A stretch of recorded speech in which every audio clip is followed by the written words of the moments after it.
Assalamualaikum warahmatullahi wabarakatuh. Terima kasih waktunya Gus. Ngapunten badhe nyuwun pirsa. Ini berkaitan dengan bulan Dzulhijjah, di mana ada hadis yang diriwayatkan oleh Muslim bahwa shahibul kurban itu dilarang motong kuku dan rambut. Ini di sini di masyarakat itu ada beberapa pendapat yang mengatakan yang dimaksud dengan rambut itu adalah binatang kurban. Sementara ada satu lagi yang berpendapat yang dimaksud memotong kuku dan rambut itu untuk shahibul kurban, bukan binatang kurbannya. Sementara ada hadis juga yang mengatakan atau harus satrul iman, bahwa kebersihan itu sebagian dari iman. Itu penjelasannya bagaimana dan hikmah apa yang bisa kita ambil dari larangan memotong kuku tersebut. Gus matur nuwun. Assalamualaikum warahmatullahi wabarakatuh. Waalaikumsalam warahmatullahi wabarakatuh.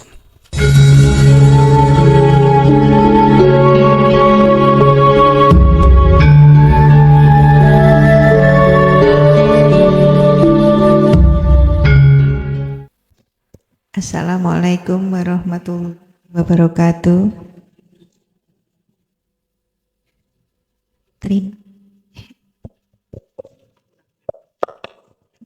Terima kasih atas waktunya, matur suwun sangat. Pertama-tama ini mengenai kholwat. Sebelumnya saya menghaturkan terima kasih yang mana pada tanggal 10 Ramadan saya diperjalankan untuk bisa nderek baiat di Pondok Pesantren Jaya Baru. Di sini saya mau matur tentang beberapa yang saya alami, dan kemudian nanti ending akhirnya dari pengalaman-pengalaman ini mengenai kholwat saya itu nanti lebih kurangnya dalam perjalanan untuk bertemu Allah nanti bisa lebih dipernahaken makaten.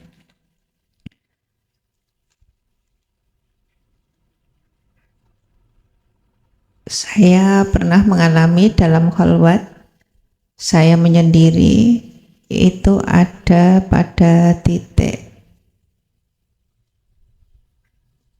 tidak ada apa-apa, tidak ada siapa-siapa.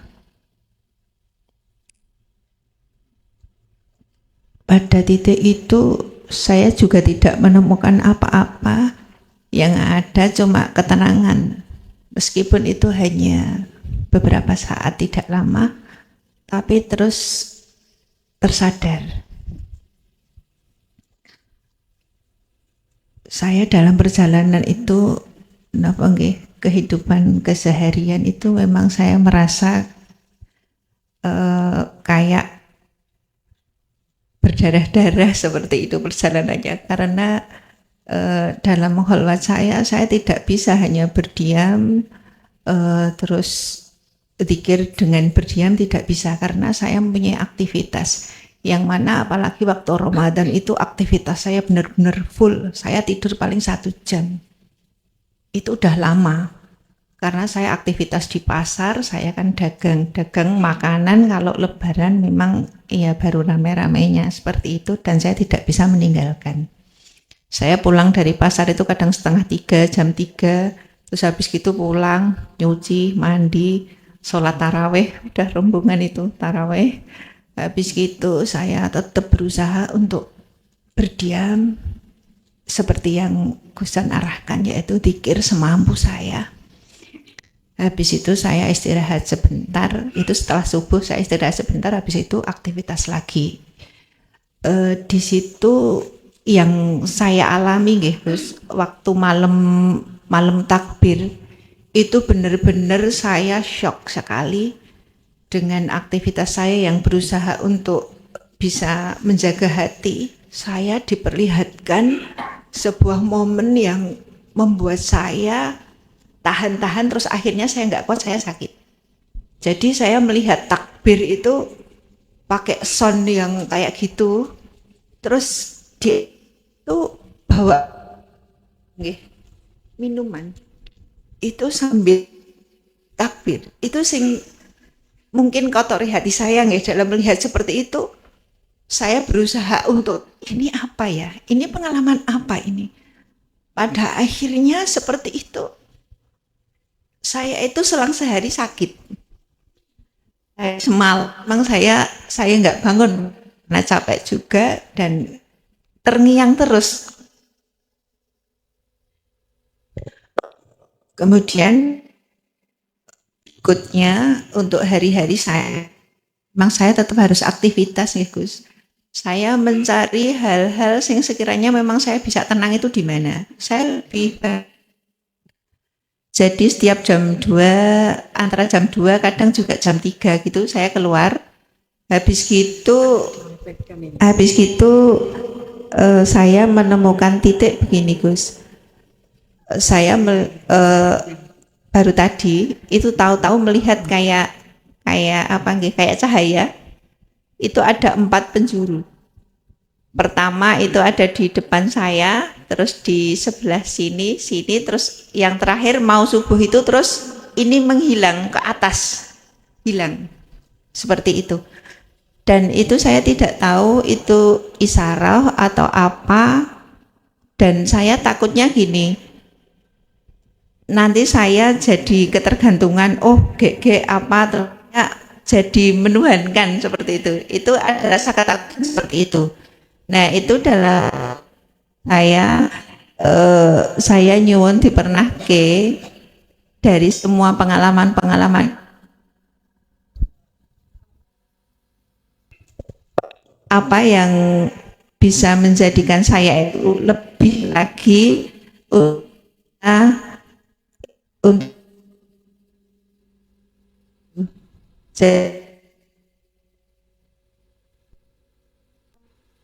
itu bukan lagi. Nggih, apa yang harus saya lakukan untuk selanjutnya? Tangan nggih. Nggih. Matur suwun. Assalamualaikum warahmatullahi wabarakatuh. Perlu diketahui bagi seluruh salik ketika ditugaskan untuk suluk atau khalwat. Pertama, Allah tidak akan memberatkan hambanya di luar batas kemampuan. Ada ayat yang mengatakan hal yang seperti itu. Artinya apa? Atine salik niku macem-macem. Ada yang hatinya kuat ngadepi pertentangan nafsu, ada yang setengah kuat, bahkan ada yang tidak kuat. Ibarat hijab atine si salik satu dengan yang lain itu nggak sama. Ada yang tebal, ada hanya tebal, setengah tebal, ada yang tipis, dan ini nggak sama. Ini diisyarahno Allah di dalam surat An-Nisa ayat 99. Di situ Allah katakan hatine salik iku satu dengan yang lain nggak sama. Ada kelompok, ada yang mampu, ada yang tidak mampu. Mampu melawan nafsu, ada yang belum mampu karena kuwate liarnya nafsu. Wes, itu satu. Nomor 2, yang perlu salik ketahui adalah ketika proses suluk, perjalanan dalam rangka bertemu Allah, ngapunten ingkang kathah,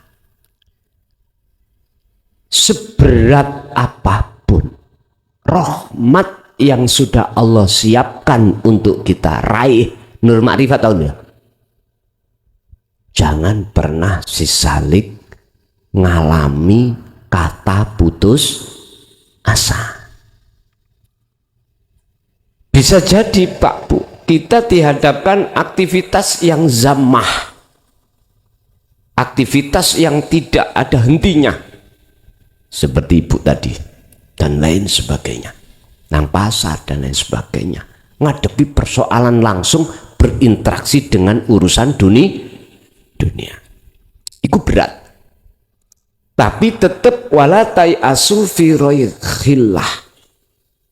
Janganlah kau berputus asa dalam rangka menyongsong dan mendapatkan rahmat Allah. Jangan. Makanya mengapa saya sering katakan, ibu bapak, zikir niki berat. Disuruh terus ingat Allah setiap detik itu berat. Disuruh sadar kalau semua ini datangnya dari Allah itu berat. Sehingga saya sering katakan bab masalah dzikir sirul asrar dan dzikir sir ini selalu ada di setiap konten. Artinya seberat apapun tetap sak mampu jenengan gejo italine Allah itu tadi. Lah, perkara si Salik diperlihatkan dan tidak diperlihatkan dalam kejadian di alam mukasafah, iku si Salik wajib tidak penting. Sing penting si Salik itu hanya satu, piye amrin nur makrifatiku menyala.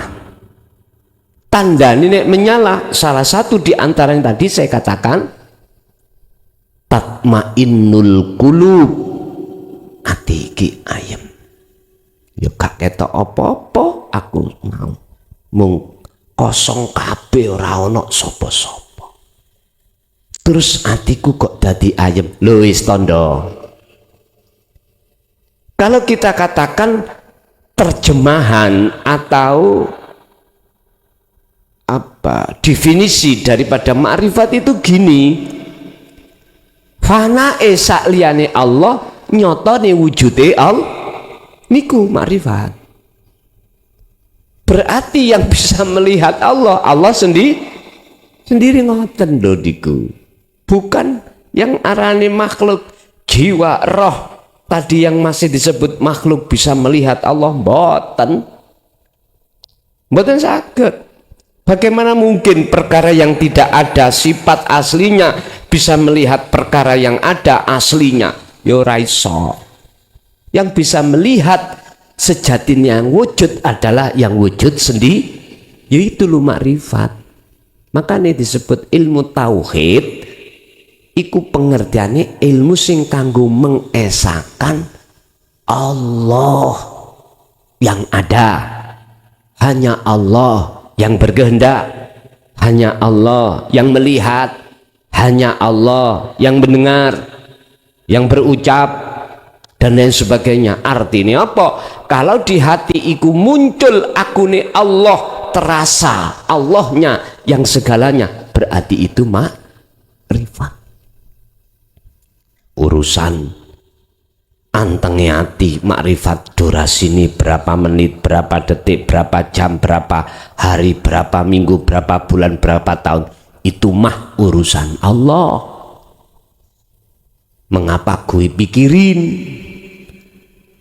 Kewajiban kita sebagai salik itu netepi hae Allah. Apa hae Allah?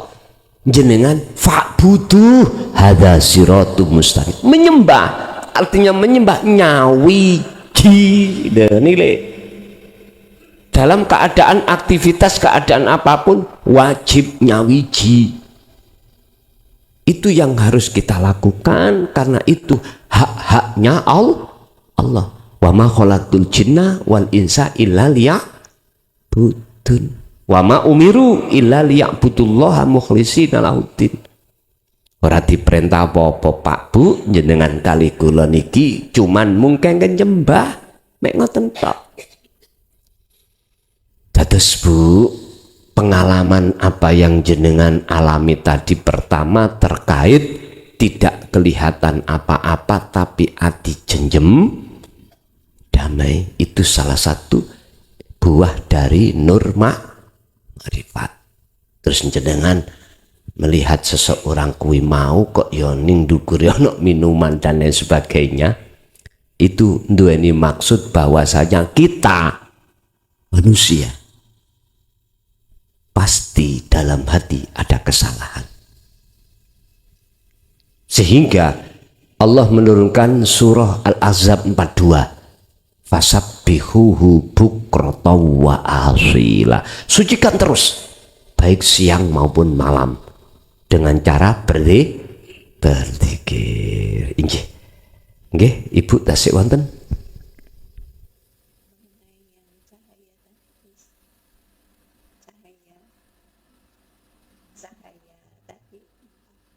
Oh iya ya. Gini, cahaya itu masih kelebu makhluk. Ya. Bisa jadi nafsiyah, amarah, lawamah, mutmainnah. Nek miturut petunjuk di dalam ilmu tauhid, janganlah kau melihat menyaksikan cahayanya, tapi lihatlah di dalam cahaya itu siapa. Jawabannya hanyalah Allah. Mekaten pun niku memang prosesnya suluk kadang-kadang diperlihatkan hal seperti itu. Oke. Mungkin masih ada yang lain? Ibu dulu cukup? Kalau nggak ada kita geser ke Bapak. Monggo Pak. Assalamualaikum warahmatullahi wabarakatuh. Terima kasih waktunya Gus. Ngapunten badhe nyuwun pirsa. Ini berkaitan dengan bulan Dzulhijjah, di mana ada hadis yang diriwayatkan oleh Muslim bahwa shahibul kurban itu dilarang motong kuku dan rambut. Ini di sini di masyarakat itu ada beberapa pendapat yang mengatakan yang dimaksud dengan rambut itu adalah binatang kurban. Sementara ada satu lagi yang berpendapat yang dimaksud memotong kuku dan rambut itu untuk shahibul kurban, bukan binatang kurbannya. Sementara ada hadis juga yang mengatakan atau harus satrul iman, bahwa kebersihan itu sebagian dari iman. Itu penjelasannya bagaimana dan hikmah apa yang bisa kita ambil dari larangan memotong kuku tersebut. Gus matur nuwun. Assalamualaikum warahmatullahi wabarakatuh. Waalaikumsalam warahmatullahi wabarakatuh. Setiap wahyu Allah yang kita sebut Al-Quranul Karim, dan setiap hadis Rasulullah As-Sunnah, ini pasti tidak hanya punya arti secara dohir, akan tetapi ia juga punya arti secara batin. Tidak hanya bertafsir muhakamah, tapi juga bertafsir mutasabihat. Tidak hanya bertafsir secara syariah jasmani saja, akan tetapi juga punya arti batiniahnya. Perlu diketahui, jikalau kita tenggelam di dalam tafsir muhakamah, mesti khilaf. Jangan heran, mesti khilaf. Khilaf ini beda pendapat. Madhab ini, madhab itu sudah biasa. Niku beda pendapat, niku sudah biasa. Bahkan contoh hadis yang menjelaskan tentang masalah kuku ahli korban tadi, atau ada yang mengatakan kukunya yang dikorbankan, pun biasa. Pandangan dohir ini pun biasa. Oh, iki ono napa niki namine? Anggur, iki jeruk, iki jajan apa liyane apel. Biasa, macam-macam banyak. Nama itu pun biasa. Tapi perlu diketahui, kalau jenengan memandang dan menyaksikan batiniah mung tunggal situ, tidak akan pernah selisih. Zaman Rasul siapapun, Nabi siapapun, ketika nompori salah batiniah yang disebut tauhidiyah, fungsinya cuma sitok, boten enten khilaf. Apa? Ani'budullaha wastanibut tauhid. Nek sitok niku tok. Seksine ati, mandenge ati, hanya mung dateng kesan mawon. Urusan namine pangeran monggo, urusan Allah Sang Yang Widi, Sang Yang Dumadi, Sang Yang Sekerta, Sang Yang Tunggal, terserah nami mawon. Boleh jenengan iki mengatakan ini anggur oke di Indonesia. Di Inggris napa namine? Beda toh? Beda. Di Arab juga beda. Beda-beda nama, mboten masalah. Boleh panjenengan iku mengikuti makalah. Maksud kukune ahli sing kurban monggo, ikut kukune sing dikorban monggo. Tapi jenengan kedah ngertos sejatine makna batine iku napa. Bahasa Quran surat Al-Had, yang dimaksud secara syariat korban iku mbeleh unta, mbeleh wedhus, mbeleh sapi, mbeleh kebo. Mboten dijelasno mbeleh dara, mboten. Mbeleh pitik secara mufakat ya mboten. Tapi maksudnya iku asline mbeleh sifat-sifat sing angkara murka ning jero dada. Iki makna batine. Lah sekarang makna batine sing gak oleh nyukur rambut utawa nyukur apa iki? Medhoti kuku iku ya apa sih maksudnya? Kuku ambek rambut iku napa maksudnya? Oh, pun Pak Bu, nyun sewu. Salah satu di antara anggota tubuh tatkala jenengan potong mesti muncul maneh adalah termasuk kuku dan rambut. Nek umpama tangan sampean pedhot, cukul mboten?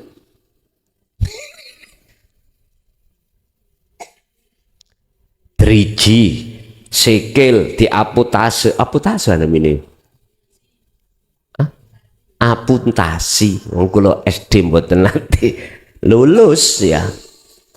Dadi ya baca kecukul.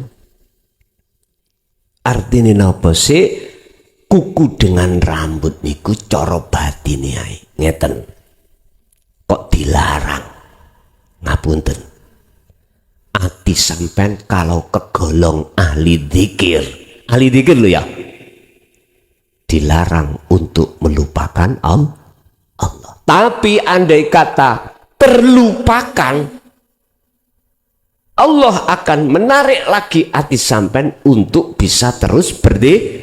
Nek wong wis ngerti dzikir sirul asrar, mboten saged lali terus, mboten saged. Gak sadar mboten saged. Kecuali lho Pak, zaman kita dulu yang belum mengenal tauhid, belum mengamalkan dzikir, tiap saat dan waktu selalu lalai pada Allah. Ayo ngomong enggak, sing ngalim Qur'ane, ngalim kitabe tak taboki ya Mbak. Tetap niki hukum ketetapan Allah memang begitu. Ngapunten ingkang kathah. Inilah perbedaan antara hati yang sebagai ahli dzikir dengan hati yang sebagai ahli ghaflah, lalai pada Allah. Sampai Allah bersumpah dalam surat Al-Asr, wal asri, demi masa, waktu, masaiku waktu. Allah bersumpah, innal insana, sak temene akeh atine wong menungso niki iku lafi khusrin, ing dalem kerugian besar. Apa? Selalu lalai. Jangankan lesan ngucap Allah Allah, ati ngucap Allah Allah, gak lalio, gak sadaro ati, mboten sadar. Jangankan itu, jenengan sholat pun sik tetep nggak bisa. Karena apa? Tutup penghalang hati kita masih ada. Kepada Allah kita terhalang. Makanya kau menyadari kalau sholat iki wae Allah mboten saged. Lakune Allah iki duduk lakuku sumbere muncul, mboten saged. Malah justru kita adalah ngaku. Gini ki golongan yang ngomong merugi. Tapi ayatnya illal ladzina amanu wa amilus sholihah wa tawasau bil haq wa tawasau bis sabr. Kecuali berarti orang yang tidak merugi. Siapa mereka? Amanu, orang yang sudah ngimani kalau semua ini sumber dari Allah, wa amilus sholihah, dan imannya menjadi ihsan, dijalankan.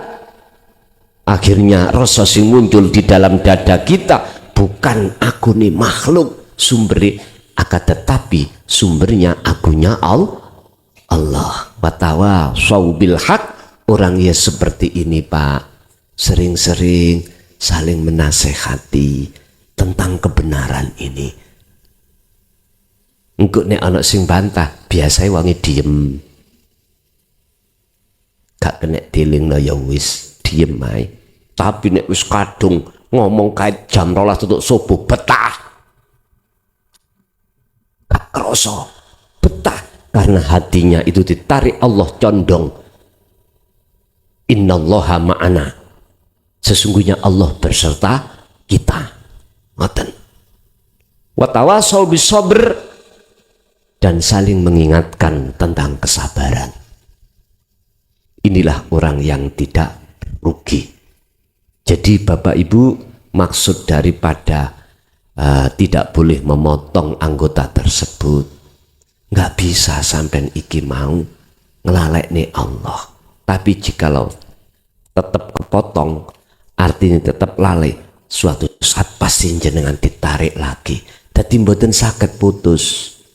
Sik cukul maneh, bahkan nek dijarno gondrong rambut niki Pak. Makane kula ame tingali slebore pun anyar niki. Dik wingi ruwe-ruwe sakniki praktis ngeten. Mungkin nek dijarne nggih cukul maneh. Begitu seterusnya. Terus lagi tentang nadhofah.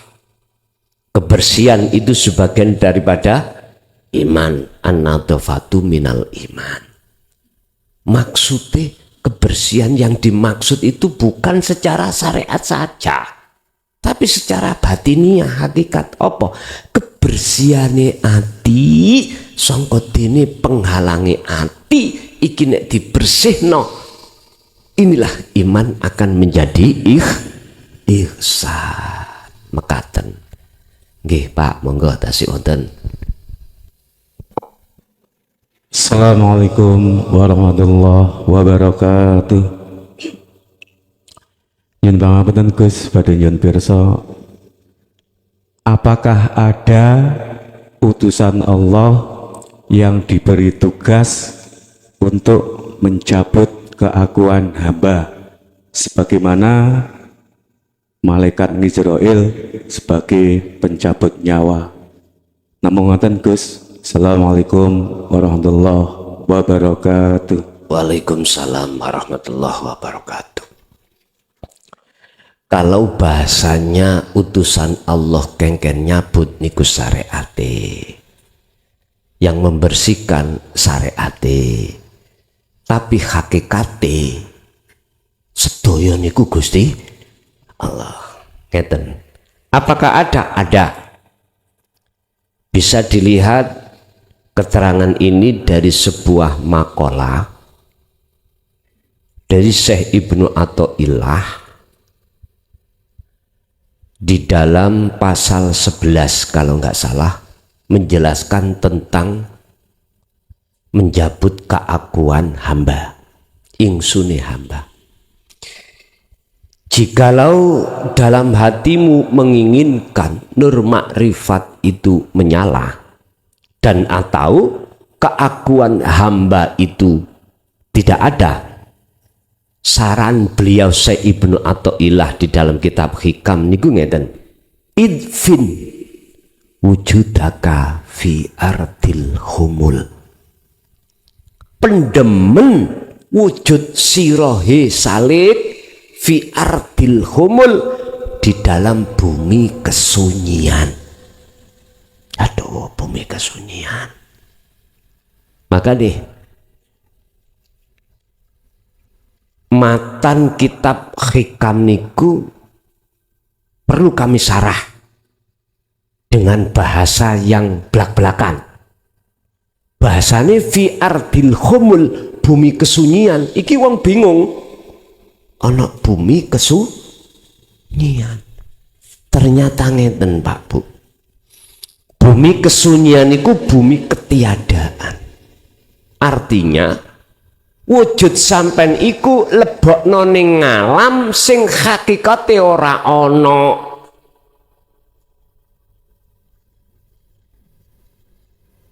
Sebab wujudakan niki sifate makhluk. Lah sifatnya makhluk tidak punya hak wujud. Lo di mana bumi kesunyian itu? Oh, diproses gini. Jenengan wajib hati iki terus menerus memfungsikan pikir kesadaran. Hati sampean kan sudah punya dasar dari ilmu tauhid bahwasanya makhluk siapapun itu sifatnya itu tidak wujud. Koyoke wujud sebabnya asalnya tidak wujud diwujudkan oleh yang wujud. Jadi koyoke wujud tapi orang wujud. Bukti ini la haula wala quwata illa billah. Qur'ani wallahu khalaqakum wa ma ta'malun. Sudah beres. Ketika hati itu sudah nyadari kalau kita itu tidak bisa apa-apa alias tidak punya sifat wujud, sifat kudrat iradah, ilmu hayat sama basar kalam, baru Pak ini disebut mendem jero atau mengubur keakuan kita sebagai makhluk. Nek wis dipendem maka muncullah al-haq, kebenaran. Apa? Wujud yang sejati akan muncul. Siapa? Allah. Laksana ngeten. Pak Tani lho Pak ya. Napa nek nandur kacang dilebokno nang nggone lemah. Gitu. Dilebokno nang lemah. Nikilah bumi ketiadaan. Nanti terbukti ketiadaannya biji yang jenengan tanam. Di saat itu bebarengan munculnya wit. Nek wite wis muncul, sampean goleki sing sampean tandur malah gak ono. Gak ada. Lah terus sapa? Wit iki sapa? Siapa wit iki? Tadi aku nanam tak goleki gak ada. Terus siapa? Pohonnya itu siapa? Itulah wujudnya Nur Muhammad di saat di dalam biji kacang. Sebelum jenengan tanam nggak kelihatan. Wujud batine Allah tidak kelihatan, yang disebut Nur Muhammad. Wujudnya Allah tidak akan nyata dari dalam dirimu manakala keakuanmu itu masih ada. Nah terus ya kudu ditenggelamno, dipendem, dilebokno njero lemah. Terus dalam waktu yang sudah Allah tentukan mesti nyata wujudnya urip sing gak bisa dilihat mata tadi. Nur Muhammad. Artinya ketika si Salik iku solo membawa dzikir sirul asrar, nanti ada waktu yang sudah ditentukan nyatane wujudnya Allah ketika si Salik ngalami alam fana, alam di mana ketiadaan seluruh selain Allah dalam dirinya, termasuk si Salik tadi. Ketika itu terjadi maka nyatalah wujudnya Allah itu dalam pandangan mata hati sampean.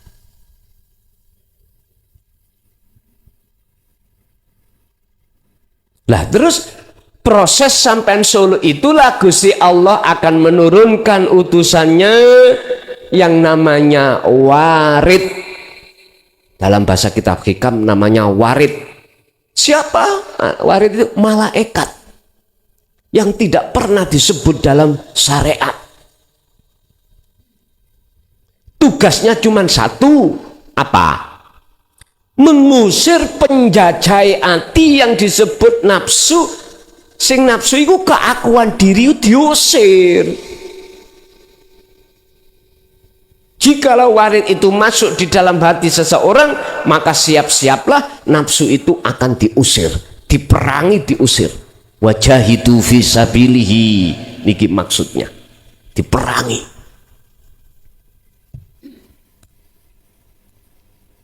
Minggat, keluar dari jagati hati. Sudah.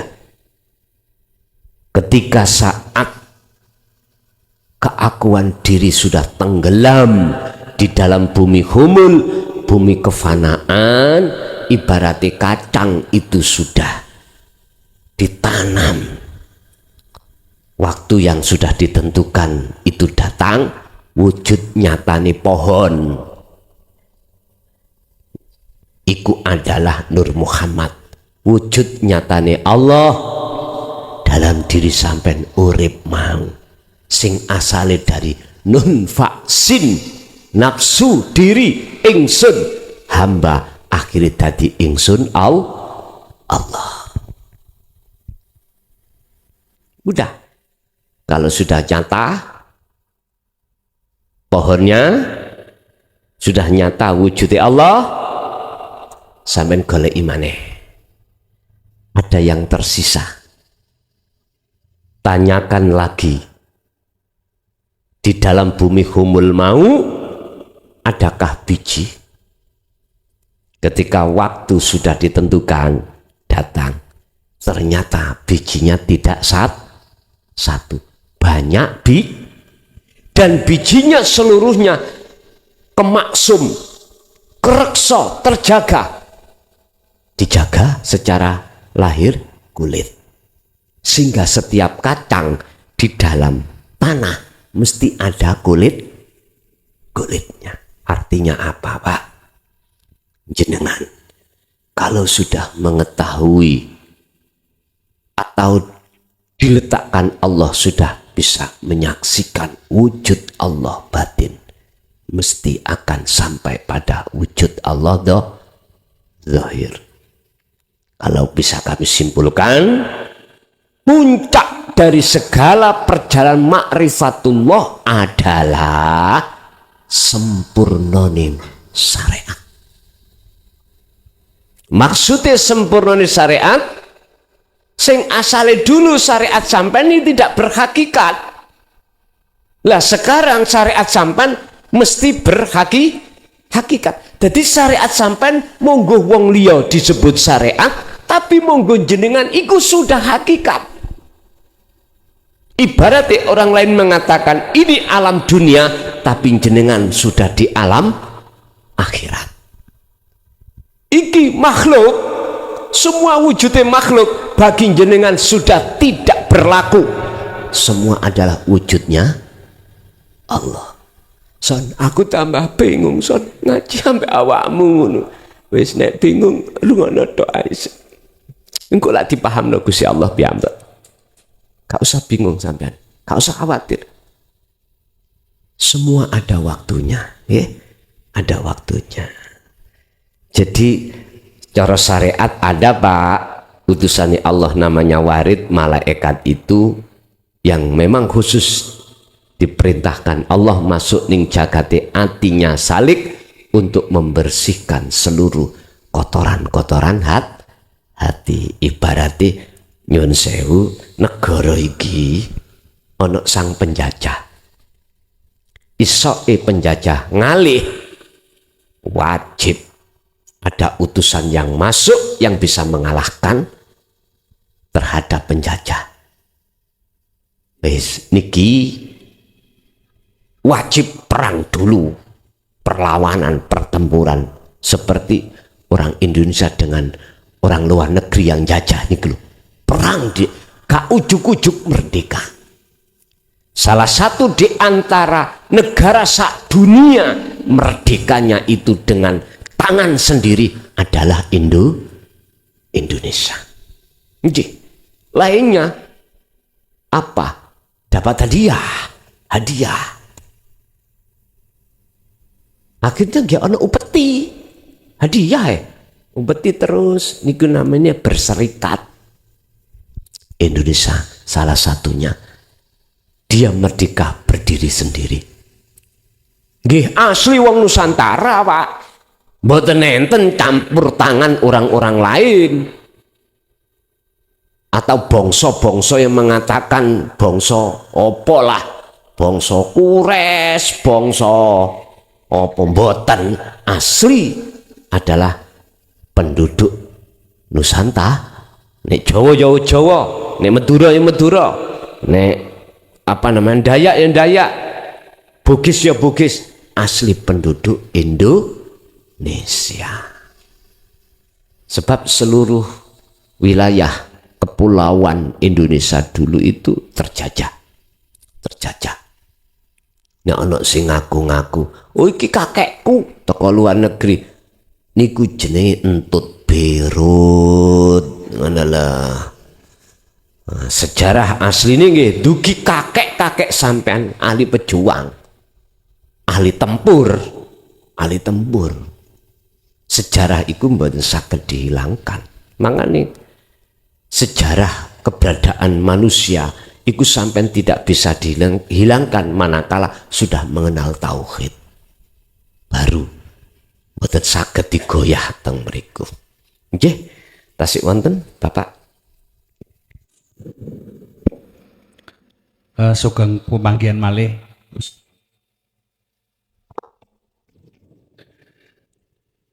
Berkaitan dengan pengalaman pribadi, saya sudah yang dikatakan Gus Mason sholat diawali dengan niat dan wudhu, sholat. Tapi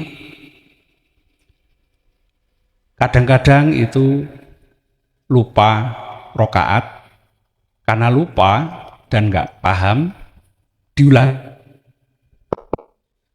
supaya kita tahu rokaatnya benar. Misalkan duhur, ya.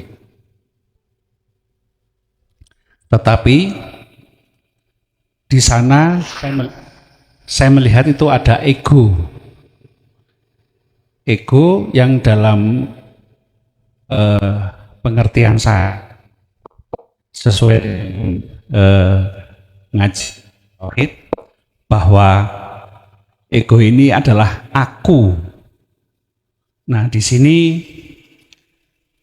saya di pikiran itu masih berkecamuk, kok bisa seperti itu. Akhirnya saya melakukan melakukan meditasi.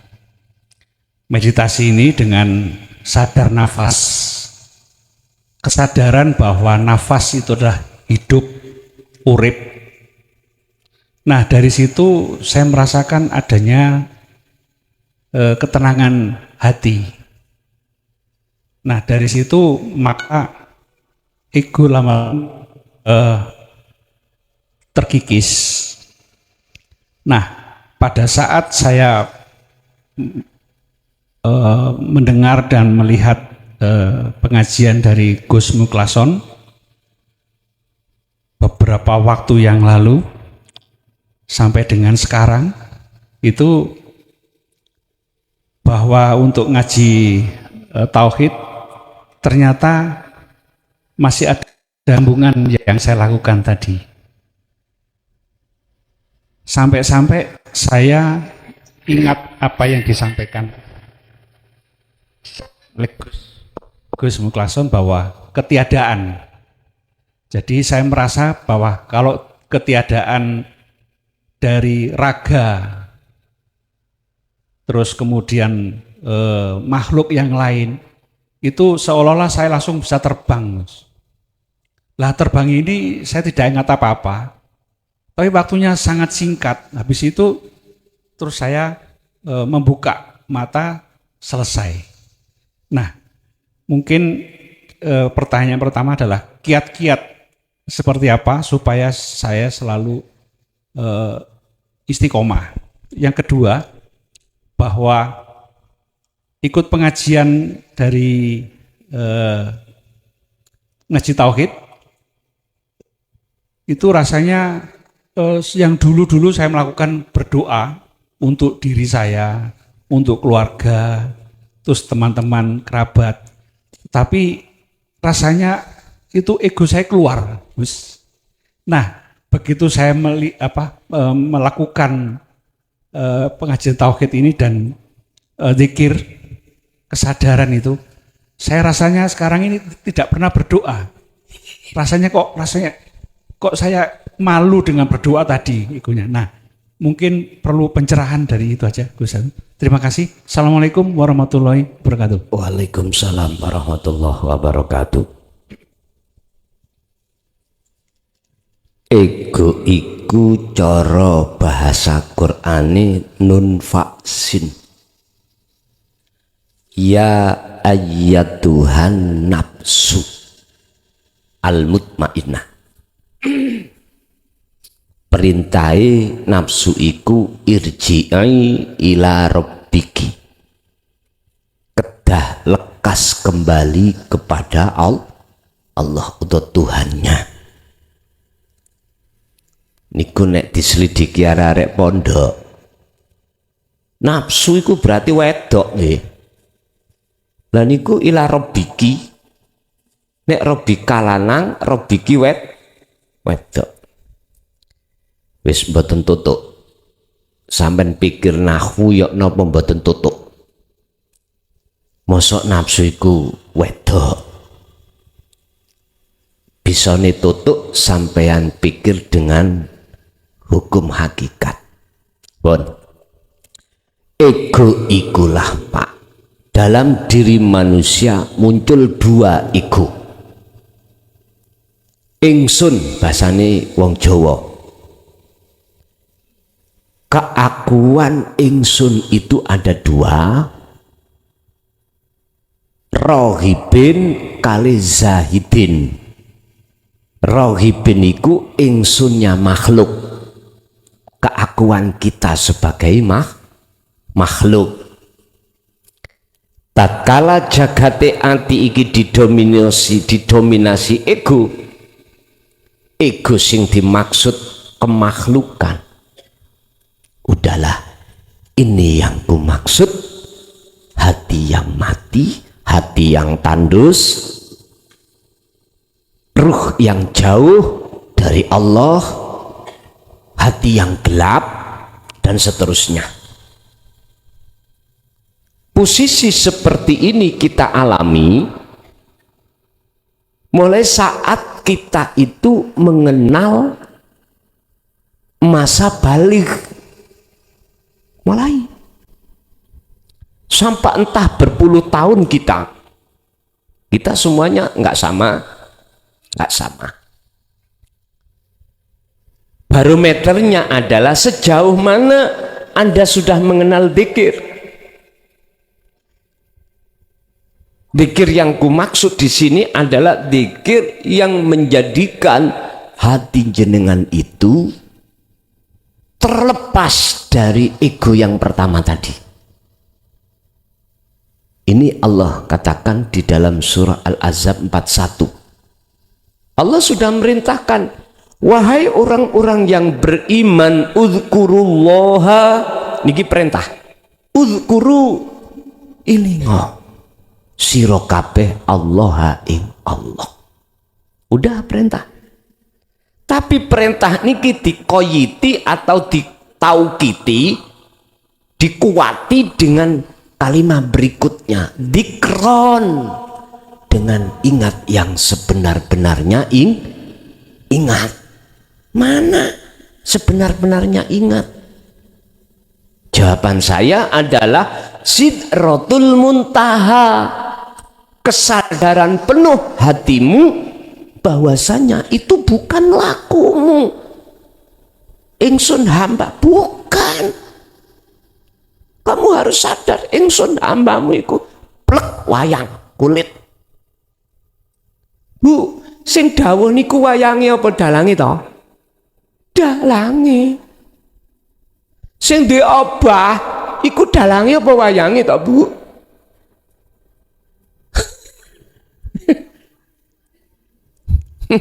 Apa bedane obah ambek ucapan? Nek cara dohir, wong gak iso iku ngomong wayang luwih paham aku iku dalang, masalahe wayange gak kecap. Pun saged. Nek obah, ayo nek obah krono ketinggal obah iku mangkoyoke wayang. Sederhanane ngene, obahe wayang iku sing duwe obah, sing ngobahno Gusti. Terus lantas ngene iki aja kok akoni, aku iki sobah sebab diobahno Allah. Niki kita seiman tapi belum ihsan. Nek wis ihsan, dawuh ya apa? Obahku Allah. Obah dalang itu. Ora percaya? Oke, kula tak ngadeg. Kula niki nggawa ayang-ayang. Niki lho wayang kulit. Nek kula mboten mlaku ngetan, wayange tengok-tengok kulon apa melok ngetan. Lah. Nek jenengan iku nyawang wayangi, nyawang ayang-ayangi, jelas duweni sifat obah atau sifat bergerak. Tapi nek jenengan nyawang kula mboten bakal nyawang wayang sing duwe obah. Oh, sing obah iku klasone ngoten. Saged ditampi nggih. Kiat-kiat kaifiyah untuk hati selalu condong nang akune Allah iku bagaimana? Alias aku hamba gak gampang muncul. Jawab kula kanthi cekak, sampean tilem. Nek sampean tilem gak eling apa? Artinya apa? Ngeten. Tidurkanlah keakuanmu sebagai hamba. Cara menidurkan fakotis tamsaka bil urwatil wuthqa lam fisomalaha. Dzikir tali sing wis sampean pegang niki, yang sudah diizinkan Allah bergemuruh dalam hati, jangan kau lepas. Makanya bahasane habis dzikron kathiron, saukeh-ukeh niku. Kiat-kiat untuk hati selalu sadar semuanya Allah hanya di situ. Tapi perlu diingat, wa ma ubarri'u nafsi inna nafsa la amaratun bisu. Walaupun ego keakuan hamba dalam diri sampean yang disebut nafsu iku wis sampean jinakno, jangan dianggap dia tidak akan menusuk Anda dari belakang. Betul, mesti mencari celah bagaimana hati lalai atau enggak sadar bahwasanya semua datangnya dari Allah. Ini enggak diucap loh Pak ya Bu, tapi dirosok. Hanya satu pertolongan Allah, rahmatnya, Anda akan selalu dijaga. Allah akan menjaga lewat rahmatnya terhadap hati jenengan. Udhkuru fadhkuruni adzkurkum. Nek jenengan kali kula selalu ingat pada Allah, maka Allah adzkurkum, aku akan ingat selalu padamu. Gini gua direksa. Pun satu. Nomor 2 tentang masalah doa. Kula niki wis aras-arasen donga isin aku. Malah justru egone keakuan hamba muncul. Nah terus bagaimana kula niki yang benar posisiku dalam rangka kula niki ning Allah iki piye? Ngene, Mak. Ada masa di mana jenengan iki mengatakan jaluk doa iku wajib ketika saat jenengan belum mengenal tauhid. Selalu minta-minta, selalu. Engko nek wis dikasih ingin lebih maneh. Dikai 50 pingin 100 kei 200 njaluk 300 dan seterusnya pun.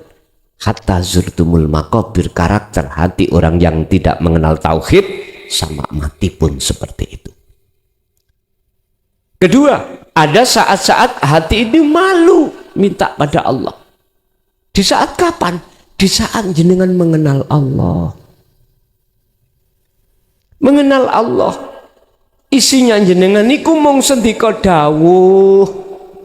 Iku namanya takzim. Selalu mengedepankan akhlak ilahiyah. Takdim itu apa? Ikhlas dan ridho. Ikhlas berarti tidak ngaku-ngaku dirinya yang melakukan. Ridho berarti apa yang Allah berikan ketetapan itu jenengan gak ada kata-kata protes. Gini ada saat dimana jenengan iki lahir batin ngalami seperti ini memang. Kalau boleh saya katakan, posisi jenengan yang seperti ini karena jenengan sudah dikenalkan Allah terhadap Allah, sehingga tondone ati sampean selalu hadir Allah dalam diri jenengan, selalu hadir niki. Sehingga dengan begitu jenengan tidak mudah hati ini akan kehilangan kebahagiaan. Tak mudah. Bapak Ibu, kalau jenengan nanti akan disempurnakan Allah, itu tadi yang katakan puncak makrifat adalah sempurnone syariat. Artinya apa? Syariat itu apa sih? Laku dohir semuanya itu disebut syariat. Bukan hanya syariat apa yang dikatakan orang syariat pada umumnya mboten. Dahar iki syariat. Ngunjuk ya syariat, ngaji walaupun ilmu tauhid iki tetap syariat iki disebut syariat. Lah disebut hakikat iku ya apa? Ya hati sampean sudah ini wajah tuat. Iya. Wis, yang ngeten lho Pak. Plek. Wis. Mesti ketemu. Tapi nek sampean balik, ora iso ketemu. Ora iso ketemu. Tapi nek ngene, plek ketemu. Jadi ki namanya akad. Wis kalau kiwa kalau tunggal. disebut garwa. Garwa bisa ngomong istri, bisa ngomong suami. Tapi kalau sudah berbicara garwa, tunggal wis. Ojo nyebut istri, ojo nyebut kalau sudah garwa. Nama Asmaul Husna Allah yang jumlahnya 99 di awal Quran itu, mulai Ar-Rahman Ar-Rahim sampai As-Sabur, itu bisa disebut sifat, itu akan gagal, hilang tatkala sudah masuk di Ismul Jalalah. Mana Ismul Jalalahnya? Allah. Berarti di dalam Allah ibarat wadah, di dalamnya ada Ar-Rahman, Ar-Rahim, dan As-Sabur. Kalau sudah mengatakan Allah, yo Ar-Rahman, yo Ar-Rahim, seluruhnya. Nah, disinilah Pak, nanti jenengan kalau sudah ahad teng mriku niku, jenengan kali kula niki dihadapno makom mana?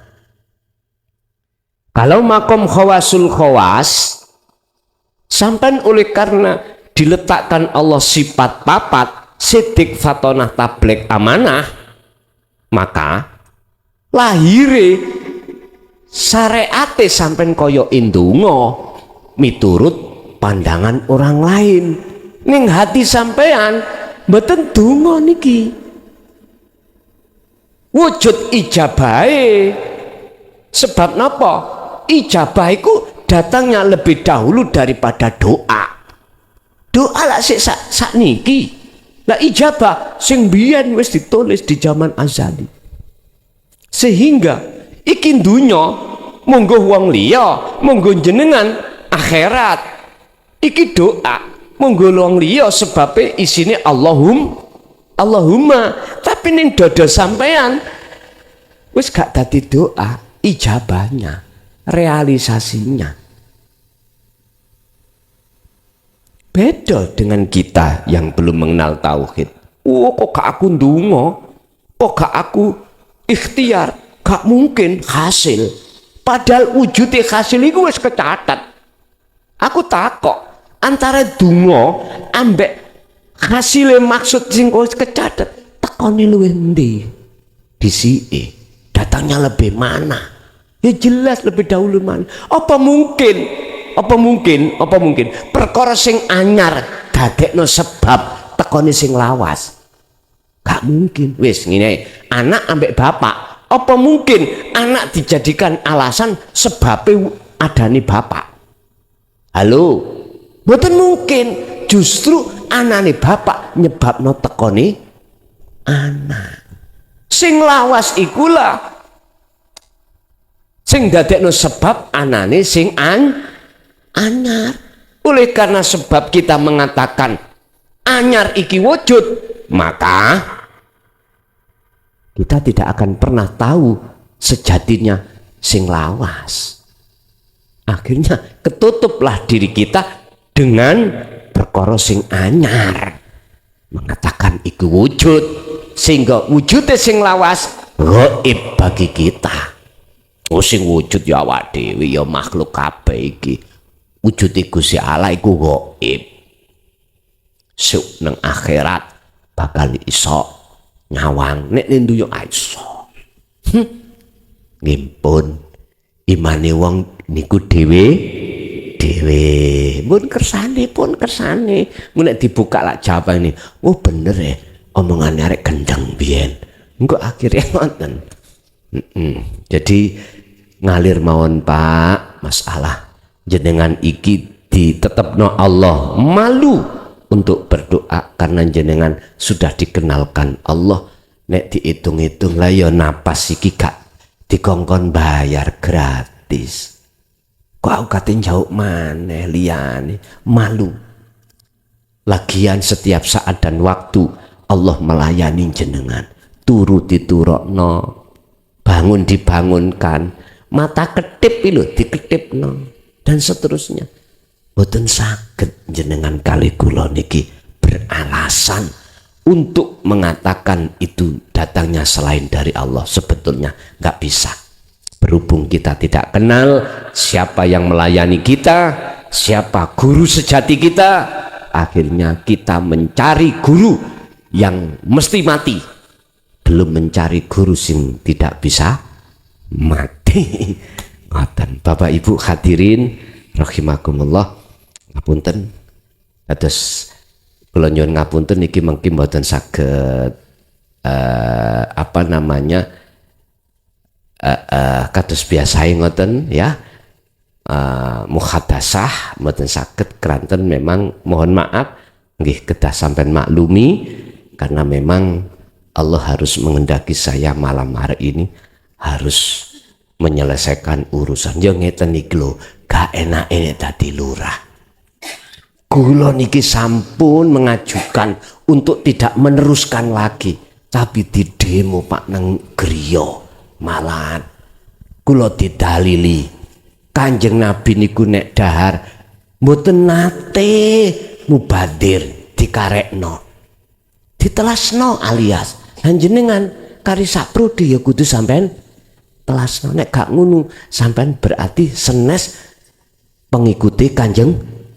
Kula didhawuhi ngoten, nggih pun kula pun jawab kula mek ngeten, apa jare sesuk ngoten.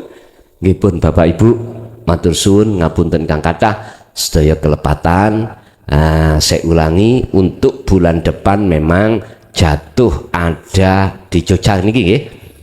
Jatuh ada di tanggal Juni niki 15. Entah kulon derek pengurus nanti diletakkan di mana. Tapi ini dari jamaah Riau nggak salah, untuk tahun depan itu menginginkan diletakkan, dia punya rencana diletakkan di Jogja. Kalau nggak ada Riau atau pundi ngoten kula wau, Bu Jakarta, Bu Riau niku nyuwun wekdal datang kula supaya waktu itu dideleh ning Jogja untuk bulan Mei 2027. Beliau setahun sudah pengen saking nopo gak umani waktu, wis jauh-jauh diminta Jogja pundi kula nggih mboten semerap niku asli tiyang Jogja napa mboten kula nggih mboten semerap, pokoke minta diseleh ning Jogja. Insyaallah mbuh dulure mbuh ya apa. Hati tolong yang lagi ngerungokno di yang mintain tadi untuk komunikasi terhadap pengurus. Ngoten nggih. Nggih pun kula akhiri saderenge acara niki kita tutup dengan doa kula atas nama pribadi dan keluarga mbok menawi kathah lebuti nyuwun agungi pangapunten. Lahumul Fatihah.